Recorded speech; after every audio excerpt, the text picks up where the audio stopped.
യാത്രയ്ക്ക് ശേഷം ചൊല്ലേണ്ട പ്രാർത്ഥന. ഞങ്ങളുടെ രക്ഷകനും നാഥനുമായ ഈശോയെ, ഈ യാത്രയുടെ അവസാനത്തിൽ അങ്ങയുടെ അനന്തപരിപാലനയെ ഓർത്ത് നന്ദി പറയുവാനും അങ്ങയുടെ തിരുനാമം കീർത്തിക്കുവാനുമായി ഞാനിതാ അങ്ങയുടെ സന്നിധിയിൽ വന്നിരിക്കുന്നു. കർത്താവേ, ഈ യാത്രാമധ്യേ അങ്ങ് എനിക്ക് നൽകിയ അനുഗ്രഹങ്ങളെ ഓർത്ത് ഞാൻ അങ്ങയെ സ്തുതിക്കുന്നു.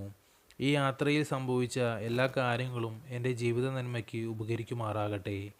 അങ്ങയെ കൂടുതൽ മഹത്വപ്പെടുത്തുവാനും അങ്ങേക്ക് പ്രീതികരമായി ജീവിക്കുവാനും എനിക്കിടയാക്കട്ടെ.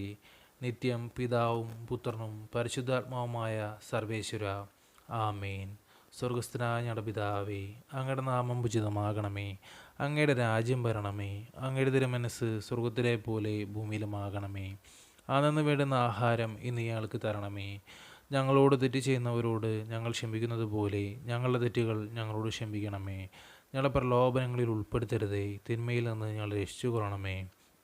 നന്മ നിറഞ്ഞ മറിയമേ സുസ്തി, കർത്താവ് അങ്ങയോടുകൂടെ സ്ത്രീകളിൽ അങ്ങ് അനുഗ്രഹിക്കപ്പെട്ടവളാകുന്നു. അങ്ങയുടെ ഉദരത്തിൻ്റെ ഫലമായ ഈശോ അനുഗ്രഹിക്കപ്പെട്ടവനാകുന്നു. പരിശുദ്ധ മറിയമേ, തമ്പുരാൻ്റെ അമ്മേ, പാപികളായ ഞങ്ങൾക്ക് വേണ്ടി ഇപ്പോഴും ഞങ്ങളുടെ മരണസമയത്തും തമ്പുരാനോട് അപേക്ഷിച്ചു കൊള്ളണമേ. ആമീൻ. പിതാവിനും പുത്രനും പരിശുദ്ധാത്മാവിന് സ്തുതി, ആദിലെ പോലെ ഇപ്പോഴും എപ്പോഴും എന്നേക്കും. ആമീൻ.